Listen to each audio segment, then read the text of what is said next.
Hello. I'm going to be trying out something new today. This is going to be a bit more of a helpful tips and guide for people building their own ships. If you like this kind of content, please mention in the comments below so that I can get an idea of what you want to watch. I will obviously continue my normal ship build, and so the general content of this channel won't necessarily change.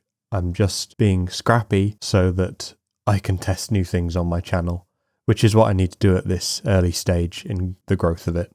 The topic of this video is going to be building ships with purpose. This means that I'm going to try and help you make your ship more believable and feel like it has a reason to exist in the universe. We're going to be doing this by building a story for our ship and developing it out from there. For my example here, I've built a medium freighter and transport ship.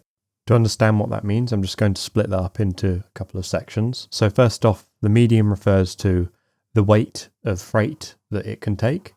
So a light freight ship would take maybe 6 of these carrier boxes, and my medium one is about halfway with the parts for a Corvette. Then a heavy one is where you are basically right up to the maximum parts in a Corvette, which is 100 parts. Then the transport refers to the fact that this can take people aboard as well. This now gives me the basis for my story and creating a story around this ship. So anyone who is taking transport with freight usually means that they are not looking for an expensive experience. They're looking for a experience that means they can get from one place to the other very monetarily efficiently. So we're not going to be adding elaborate dining areas, for instance. I will, however, still add tiers or classes, as you would call it on a train. This helps to build potentially a kind of dystopian world, which I always find has a little bit more granularity with details, simply because it much more reflects our own world. And so to represent those classes, I'm going to divide the seating area into a couple of sections. First off will be the cheapest section, which is the standing section. It has poles that people can hold on to and stand against and balance themselves as the ship flies about. Next up is the sort of semi-seating section where you can lean against a soft seat, but it isn't as great as actually sitting down properly. And finally is the premium seats, which have a window view and you can sit down properly on them. None of these positions are particularly premium, really, even though I've mentioned that the last one is premium. They are all representing cheap versions of flights or train travel, basically. You see similar world building techniques used in Star Wars and other grungy sci-fis. While on the transport section, I thought I may as well include facilities that allow people to relieve themselves. In these facilities, I've focused on, again, creating a bit of a sense of world building. I have separated the two toilets into different species. So you have the Gek on the left and the other one, I can't think what it's called right now, on the right. And I've kind of represented those with symbols on the toilets. Now, I don't know the actual physical makeup of these species, so I've just sort of imagined something that might work as a symbol for them. It's not really a huge amount of thought process going into it. I've just made 2 different symbols that, they would understand in universe, basically. Along with the facilities, I've included a storage area for more items. This is kind of expanded storage, so if the downstairs area is filled up, it allows people to put their stuff up here. And occupying the same hab as the toilets, which maybe isn't a great idea, is the medical area. I'm already seeing the issue here. Let's just call it world building as well. Maybe they do not really care that much about the people in the ship, and again, it kind of shows how little they value the people flying with them. As I say, budget airlines, basically. And now, as we go up to the hab above, we go into the crew quarters with 2 beds for each crew member. And in the central section between the 2 beds is their facilities and their storage units right next to that. And on the opposite side of the hab, we have their food preparation facilities. Again, not a great position to have when the toilet is on the opposite side. If you're building a house, please do not build a house like this. This is terrible. But it really does reinstate the fact of this is a budget airline effectively, and they are using the space to the absolute maximum. They do not care where things actually are. They are just using the space efficiently. Also, just to show the general danger of being on this crew, I've hidden some weapons behind a curtain here. Now, obviously I don't want to hide them completely just so that we can tell the story.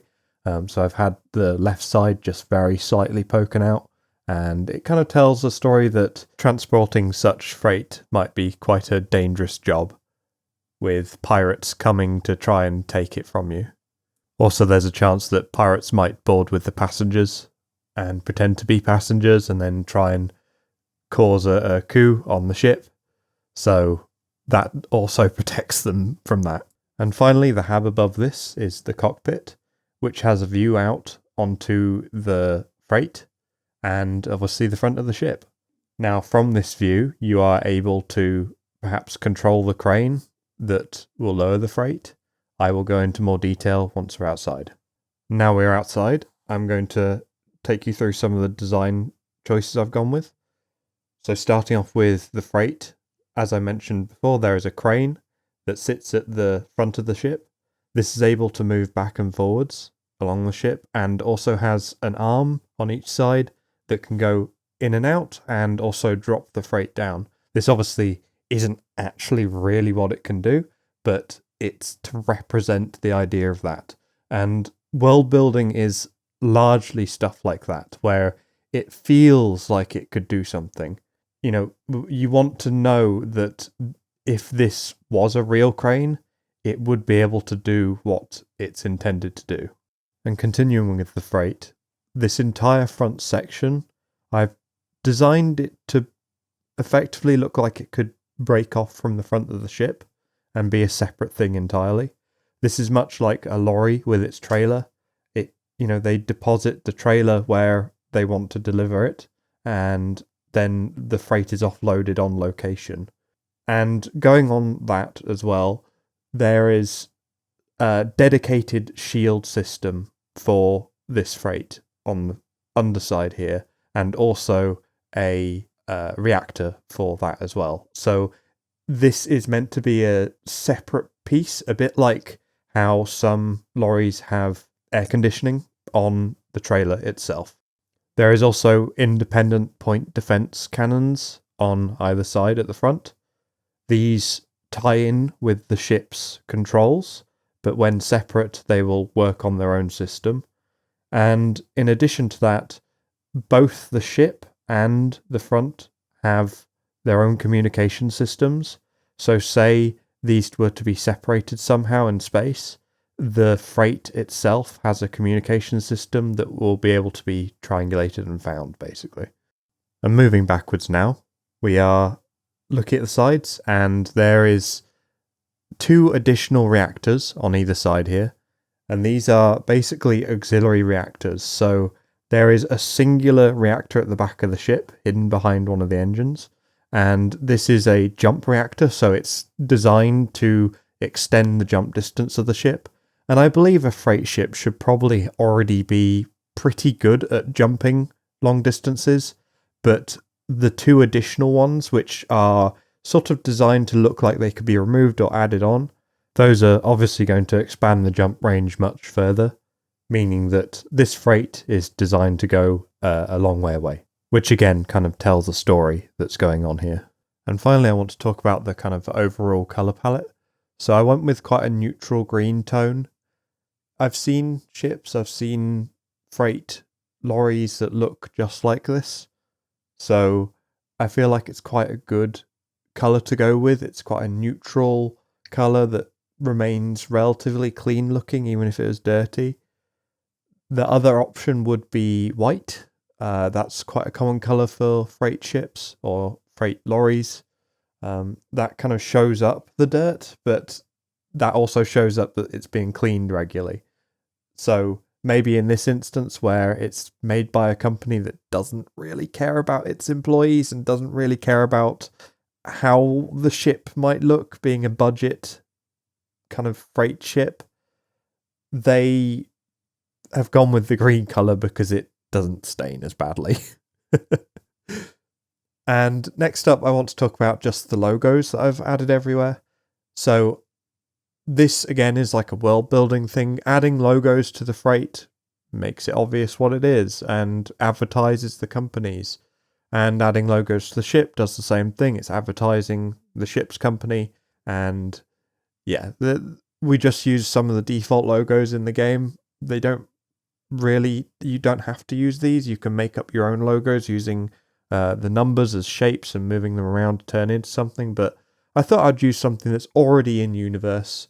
Hopefully these don't actually have meanings already in universe. Maybe they do. I should probably look that up. But for now, I'm going to say that they don't. And this is the freight company's logo. So I hope this little walkthrough of my thought process and world building thought process was helpful. I know it's hard to sometimes make these kind of ideas, and hopefully this has sparked something in you, and maybe you're thinking about, instead of a freight ship, you want to make a taxi ship, or just a transport ship itself. That would be quite cool. And you now have an idea of how to maybe make the interior, and think about the level of comfort that you want to show off. And is this an expensive ship? Is it a cheap ship? Just things to add into your world building. So if you did find this useful, please leave a like. If you're not subscribed, consider subscribing. I'm considering making more content like this, or I might just continue with my ship builds. We'll see how the comments reply to this. And on that matter, please leave a comment. Please say, I want more tutorials like this, or guides like this. And by leaving a comment, you also help my channel grow, which I greatly appreciate. Anyway, thank you for watching. See you in the next one.